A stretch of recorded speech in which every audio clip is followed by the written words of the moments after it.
Una mujer que huía de su matrimonio tóxico abordó el avión equivocado y se sentó junto a un misterioso hombre negro.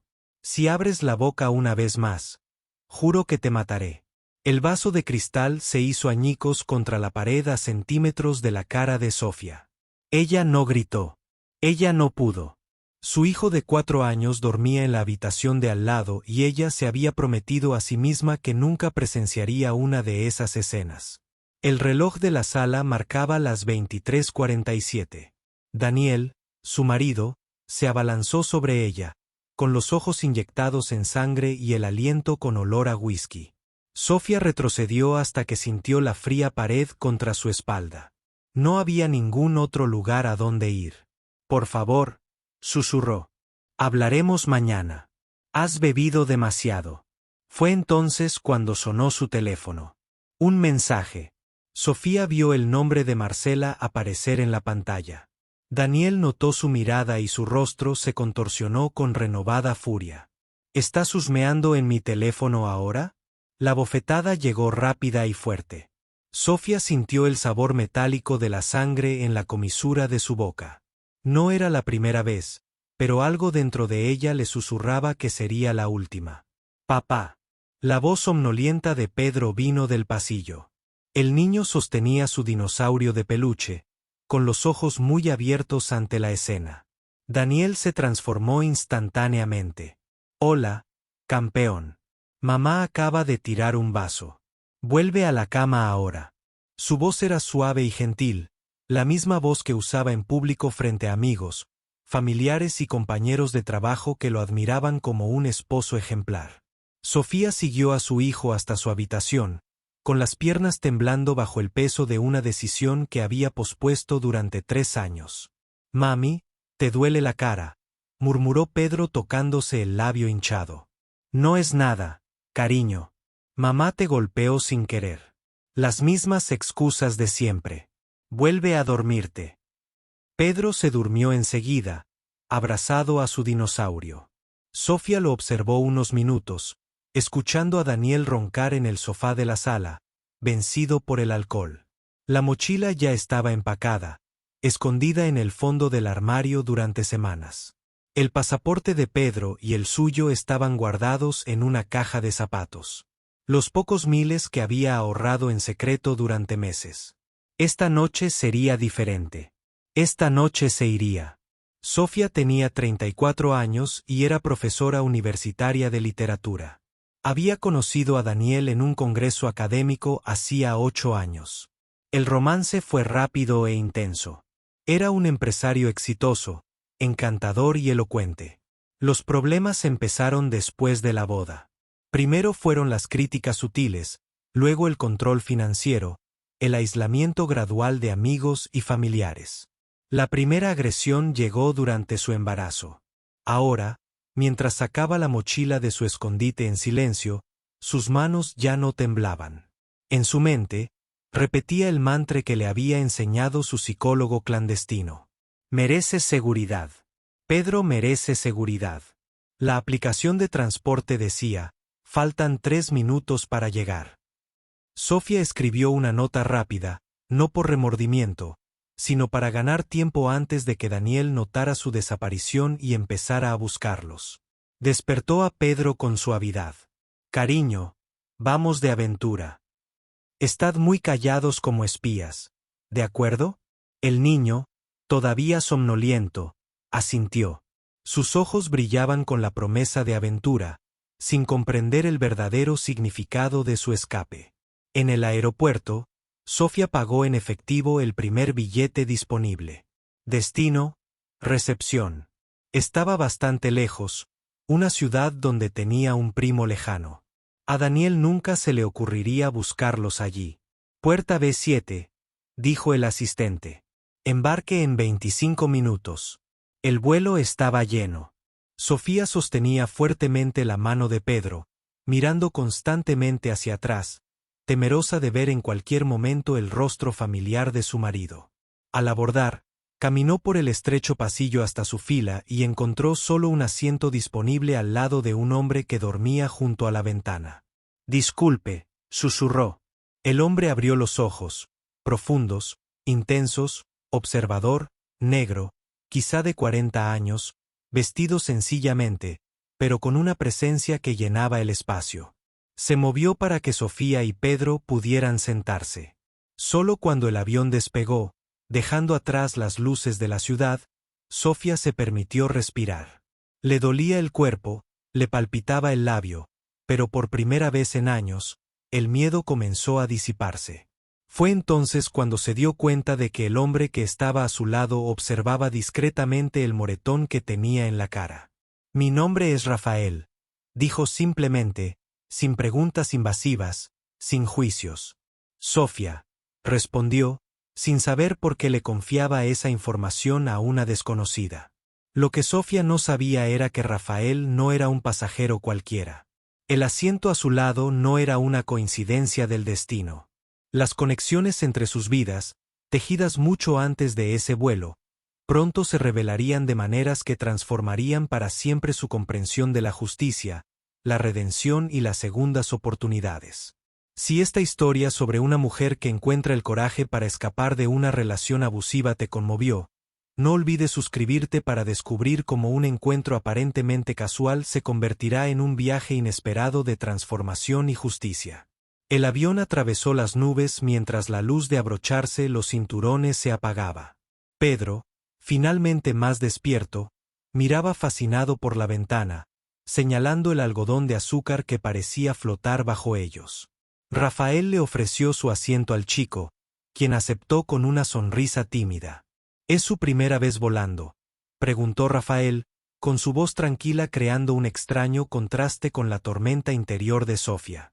«Sí», respondió ella, ajustándose la chaqueta para ocultar mejor las marcas en su brazo. Primera vez para los dos, en realidad.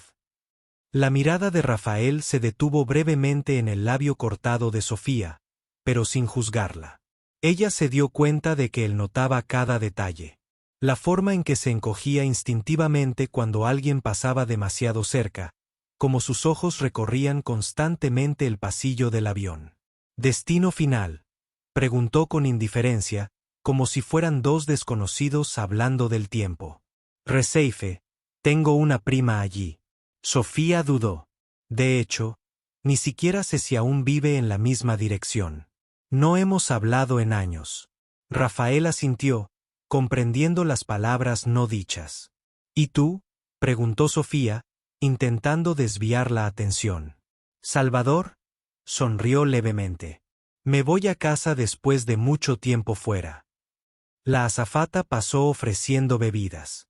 Pedro pidió zumo de naranja, con los ojos brillantes por la aventura de pedir algo por su cuenta.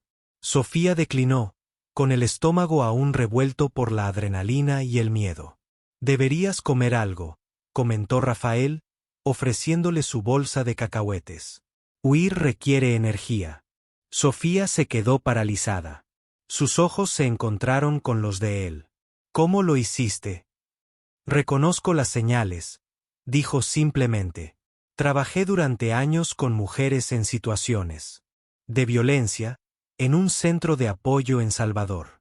La confesión desarmó a Sofía. Por un momento, consideró inventar una historia, negando lo obvio. Pero estaba cansada de mentirle a los demás y a sí misma.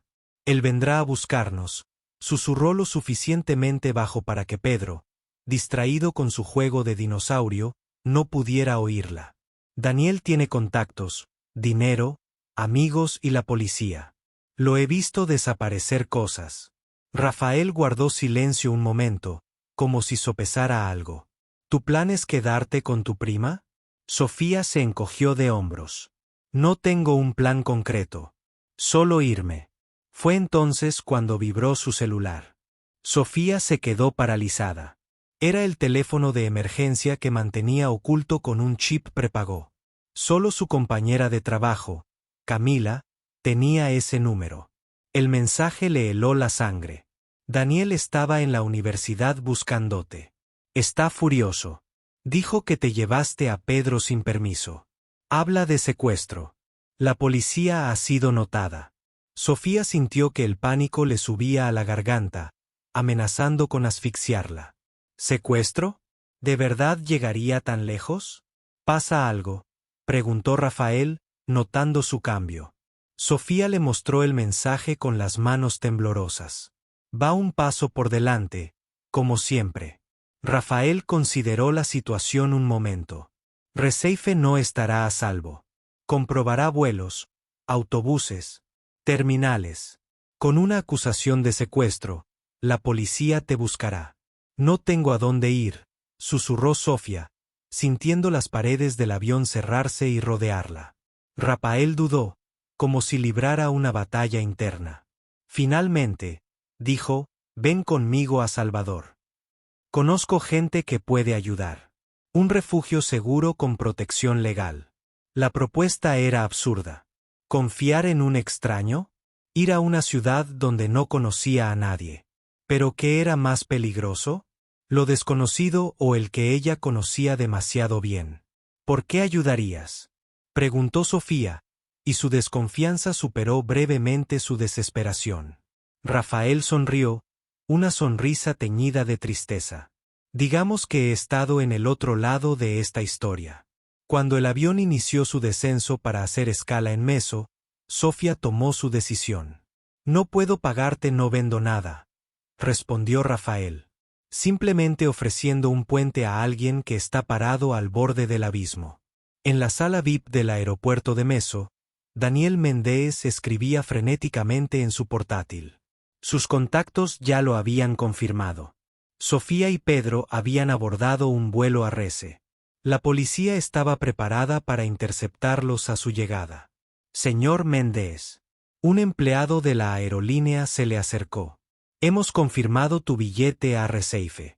El vuelo sale en 1 hora. Daniel sonrió, la misma sonrisa encantadora que usaba en las reuniones de negocios. Nadie allí podía imaginar su ira hirviente, su deseo de castigar a Sofía por su audacia. ¿Cómo se atreve a dejarlo? Toma a su hijo. Su teléfono sonó. Era su abogado. Todo está listo, Daniel. El juez firmó la orden de registro e incautación. Su esposa será arrestada por secuestro parental tan pronto como aterrice. Daniel colgó satisfecho. Sofía siempre había sido tan predecible, tan fácil de manipular. ¿De verdad creía que podía escapar de él? Él era Daniel Méndez. Nadie lo abandonó. Lo que Daniel no sabía era que en ese mismo momento, Sofía y Pedro estaban cambiando de vuelo. En lugar de dirigirse a Recife, ahora estaban abordando un vuelo de conexión a Salvador. Y lo que nadie podría haber imaginado es que Rafael no era un simple trabajador social. El broche casi imperceptible en su camisa, un pequeño símbolo de equilibrio, marcaba su conexión con una red subterránea que había estado ayudando a las víctimas de violencia doméstica a escapar de sus torturadores durante años. Una red que tenía recursos, contactos y métodos que operaban en las sombras del sistema. Mientras tanto, en el bolso de Sofía, entre las pocas prendas que había en el osito de peluche de Pedro, había una memoria USB. Contenía documentos que Daniel nunca hubiera imaginado que ella tenía. Registros de años de abusos, pero también de sus actividades financieras ilícitas, sus conexiones corruptas, sus acuerdos clandestinos. Sofía no era solo una víctima prófuga. Ella era una sobreviviente que llevaba la clave para la destrucción del imperio de su torturador. La verdadera batalla apenas comenzaba. Y esta vez, Sofía no estaría sola. El centro de apoyo en Salvador era más que un simple refugio. Ubicado en una mansión colonial restaurada, el lugar irradiaba seguridad con sus altos muros y discretos sistemas de vigilancia. Sofía observaba el patio interior desde una de las habitaciones del segundo piso, donde Pedro jugaba con otros niños bajo la supervisión de un voluntario. Bienvenidos al refugio Esparanca, dijo una mujer de unos 50 años, entrando a la habitación con un maletín. Soy la doctora Elena. Rafael me contó tu situación. La abogada tenía un comportamiento firme, pero sus ojos transmitían una compasión que hizo que Sofía se relajara un poco. ¿Cómo me encontró Rafael? ¿Fue coincidencia? Elena sonrió. Rafael es nuestro descubridor. Identifica a mujeres en riesgo en el transporte público. Tiene un sexto sentido para ello. Abrió la carpeta, pero no fue una coincidencia. Tu colega Camila nos contactó hace semanas. Sofía se congeló. Camila. Ella notó los moretones. Sofía. Ella hizo una investigación discreta y encontró nuestra red. Pasó una semana. Sofía se enteró de que el refugio era parte de una organización nacional que operaba en las sombras del sistema judicial, ofreciendo protección a mujeres a quienes el Estado no había protegido. Abogados, policías retirados, trabajadores sociales y sobrevivientes formaron una red de apoyo casi invisible. Mientras tanto, Rafael trabajaba incansablemente con su equipo técnico, analizando la unidad flash que Sofía le había traído. Es mucho más de lo que imaginábamos, dijo durante un encuentro en la biblioteca del refugio. Daniel Méndez no es solo un maltratador doméstico. Está involucrado en lavado de dinero, corrupción, evasión fiscal y soborno a funcionarios. La memoria USB era mi seguro, explicó Sofía. Durante años, fui la esposa perfecta que organizaba cenas, recibía a socios de negocios y escuchaba conversaciones. Hablaban como si yo fuera invisible. Empecé a guardarlo todo, grabaciones, documentos, fotos. Sabía que un día lo necesitaría para sobrevivir. En Rece, Daniel Méndez estaba furioso. El equipo de seguridad privada que había contratado no pudo encontrar ningún rastro de Sofía ni de Pedro. La aerolínea había confirmado su salida en forma SIF, pero los registros de llegada no mostraban nada. Era como si se hubieran evaporado. Aumentaré la recompensa a 50.000, le ordenó al investigador privado. Los quiero de vuelta en 72 horas. El teléfono sonó. Era el gerente del banco solicitando una reunión urgente. En el banco, decía la noticia, señor Méndez, hemos recibido una notificación de COF. Sus cuentas están siendo investigadas por sospecha de lavado de dinero. Daniel parecía tranquilo, pero se le revolvió el estómago. Debe haber algún error. Eso no es todo, continuó el gerente. También hemos recibido una orden judicial para congelar sus activos hasta que se complete la investigación. Al salir del banco, Daniel recibió un mensaje de su socio. Así que, la Policía Federal está en la empresa, llevándose documentos y computadoras. ¿Qué está pasando? Fue entonces cuando notó que un hombre negro lo observaba al otro lado de la calle. Algo en él le resultaba familiar. Cuando se acercó a él, el hombre desapareció entre la multitud. En 48 horas, el imperio de Daniel se derrumbó. Las cuentas fueron congeladas. Los socios se distanciaron. Los clientes cancelaron contratos. La prensa estaba olfateando el escándalo. Daniel estaba en su oficina vacía cuando entró su abogado. Pálido. Acabo de recibir esto, dijo, entregándole un sobre. Papeles de divorcio con acusaciones de violencia doméstica respaldadas por informes médicos. Y hay más. Daniel abrió el sobre y encontró fotos de él mismo en reuniones secretas con políticos, intercambiando maletines en estacionamientos vacíos y hojas de cálculo detalladas de sobornos. ¿Cómo consiguió esto?, susurró incrédulo. Esa noche, solo en su ático, Daniel recibió un correo electrónico de un remitente desconocido. Cuando lo abrió, solo encontró una foto, Sofía y Pedro en un parque soleado sonriendo. Al fondo, casi imperceptible, estaba el mismo hombre negro que había visto en la calle. Debajo de la foto había un breve mensaje: la justicia no es venganza. Es equilibrio. Daniel arrojó su computadora portátil contra la pared, gritando de rabia. A la mañana siguiente, agentes de la Policía Federal llamaron a su puerta con una orden de arresto. En el refugio, Sofía vio las noticias con sentimientos encontrados. El presentador informó sobre la detención del empresario Daniel Méndez, acusado de múltiples delitos financieros. No hubo mención de ella ni de Pedro, tal como lo habían planeado. Funcionó, murmuró, sin sentir placer sino alivio. Rafael se sentó a su lado. Lo hiciste. Tu valentía, tu previsión. Simplemente allanamos el camino. ¿Cómo me encontró?, preguntó Sofía, refiriéndose a la foto enviada a Daniel. Rafael sonrió. Miguel es nuestro experto en, digamos, comunicación psicológica. Creíamos que Daniel merecía saber que estás bien, pero fuera de su alcance. La doctora Elena entró en la habitación con los documentos. El juez otorgó la custodia temporal completa y obtuvimos la orden de protección más completa que he visto. Sofía abrazó los papeles contra su pecho, con lágrimas silenciosas corriendo por su rostro. Gracias a todos. Pedro entró corriendo en la habitación, mostrando un dibujo. Él, Sofía y una figura más alta junto a ellos. Mira, mamá, los tres. En la celda de detención temporal, Daniel Méndez miraba fijamente la pared gris. El imperio que había construido con amenazas y crímenes se había derrumbado como un castillo de naipes. Los políticos y jueces que una vez lo protegieron ahora lo evitaban como a la peste. Lo que Daniel nunca entendería era que su caída no solo representaba la liberación de Sofía, sino el comienzo de algo más grande.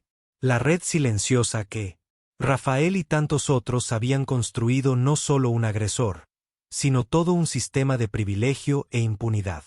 Hombres como Daniel nunca comprenden que su mayor debilidad no es la arrogancia ni la crueldad, sino subestimar a quienes consideran invisibles. Como mujeres que, en silencio, transforman su propio dolor en una revolución que ningún poder económico ni político puede detener. 6 meses después, Sofía se sentó en el porche del refugio, observando cómo el atardecer teñía el cielo de Salvador de tonos naranjas y rosados. A su lado, Pedro jugaba con otros niños. Su risa despreocupada resonaba en el patio. Era un sonido que casi había olvidado. Contemplando la vida, Rafael se sentó en la silla junto a ella y le ofreció una taza de té. Sofía sonrió de verdad, sin el peso constante del miedo, pensando en cómo todo había cambiado en tan solo 6 meses. La transformación era evidente no solo en su entorno, sino en ella misma. La mujer que había huido en medio de la noche, con el rostro magullado y la mirada llena de terror, ahora coordinaba el programa educativo del refugio. Su experiencia como universitaria.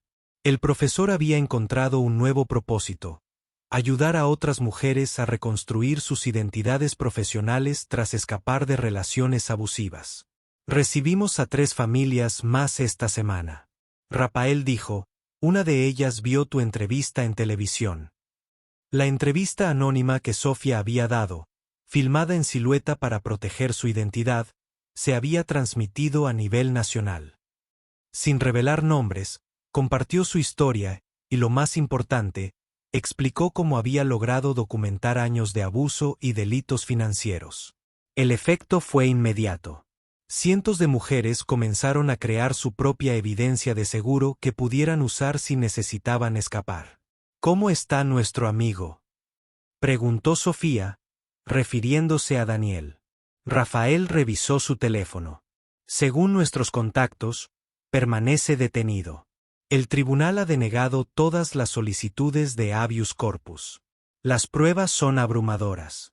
El imperio de Daniel se había derrumbado por completo. Sus cuentas seguían congeladas. Sus socios lo habían abandonado, y antiguos amigos poderosos ahora negaban cualquier vínculo con él.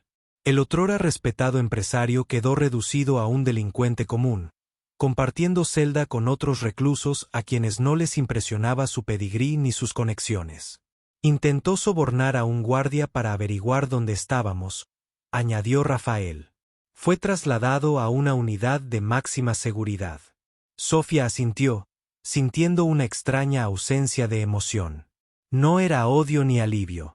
Era simplemente distancia. Daniel parecía pertenecer a otra vida, a otra persona. Escuché que aprobaron tu pensión alimenticia, dijo Rafael, cambiando de tema. Sí, es irónico que el hombre que controlaba cada centavo que gastaba ahora tenga que pagarme una pensión alimenticia considerable. Sofía sonrió levemente. Dinero que va directamente a un fondo de educación para Pedro. Pedro corrió hacia ellos con un dibujo colorido. Mira, mamá. Dibujé nuestra nueva casa. El dibujo mostraba una casa sencilla, con 3 figuras al frente: Sofía, Pedro y, sorprendentemente, Rafael. Sofía y Rafael intercambiaron miradas, con un ligero rubor en sus mejillas. La conexión entre ellos había crecido de forma natural con los meses. No era romance, al menos no todavía. Era algo más profundo. Una comprensión mutua nacida de experiencias compartidas con el dolor y su superación. La doctora Elena salió de la oficina principal y se acercó a ellos con un sobre. Esto acaba de llegar. Pensé que les gustaría verlo primero. Sofía abrió el sobre con manos ligeramente temblorosas. Era una orden judicial que le otorgaba oficialmente la custodia permanente de Pedro con una orden de alejamiento permanente contra Daniel. Lágrimas silenciosas corrieron por su rostro mientras abrazaba el documento. Es oficial, susurró. Somos libres. Legalmente libres. Esa noche, el refugio organizó una pequeña celebración. Mujeres en diferentes etapas de recuperación se reunieron en el patio, compartiendo historias, comida y, lo más importante, esperanza. Sofía observó la escena con un sentimiento que finalmente reconoció como paz. Rafael se acercó a ella y le ofreció un pequeño paquete, un regalo para marcar su nuevo comienzo. Dentro había una llave y una dirección. Es un apartamento seguro cerca de la universidad, explicó. El refugio ayuda con la transición a la vida independiente. ¿Estás listo? Sofía miró el símbolo clave de su nueva libertad. ¿Qué pasa si no lo soy? Entonces esperaremos hasta que lo estés, respondió Rafael simplemente. No hay prisa. Un mes después, Sofía y Pedro se mudaron al pequeño apartamento. Las paredes amarillas reflejaban la luz del sol, creando un ambiente acogedor. Pedro tenía su propia habitación decorada con dinosaurios y estrellas en el techo. Sofía reanudó gradualmente su carrera académica, ahora enseñando en una nueva universidad mientras continuaba trabajando como voluntaria en el refugio los fines de semana. Rafael visitaba a menudo, traía libros para Pedro y hablaba con Sofía hasta altas horas de la noche. Un día, sentado en el pequeño balcón del apartamento, Rafael preguntó: ¿te arrepientes? Sofía no necesitó preguntarle a qué se refería cuando huyó. Nunca por no hacerlo antes. Cada día. ¿Y ahora?, preguntó, su voz suave en la cálida noche. Ahora, Sofía sonrió y sus ojos reflejaron las estrellas. Ahora estoy exactamente donde se supone que debo estar. En su celda solitaria, Daniel Méndez miraba fijamente los titulares que anunciaban otra investigación sobre sus negocios. Su rostro, antaño símbolo de éxito, ahora ilustra historias de corrupción y violencia doméstica. Lo había perdido todo: dinero, poder, reputación. Lo peor de todo es que había perdido contra alguien a quien siempre había considerado inferior, controlable. Lo que los hombres como Daniel nunca entienden es que su verdadera debilidad no es la arrogancia ni la crueldad, sino la incapacidad de ver la extraordinaria fuerza que existe en las personas a las que intentan quebrar. Como Sofía, que convirtió años de dolor en una revolución silenciosa que ahora ayuda a cientos de otras mujeres a encontrar su propia libertad. Si esta historia de superación de la adversidad y comienzo de nuevo tocó tu corazón, no olvides suscribirte para seguir más historias que muestran cómo la verdadera victoria no se trata de destruir a quienes nos hicieron daño, sino de construir una vida tan hermosa que el pasado se convierta en solo un capítulo distante en una historia mucho más grande.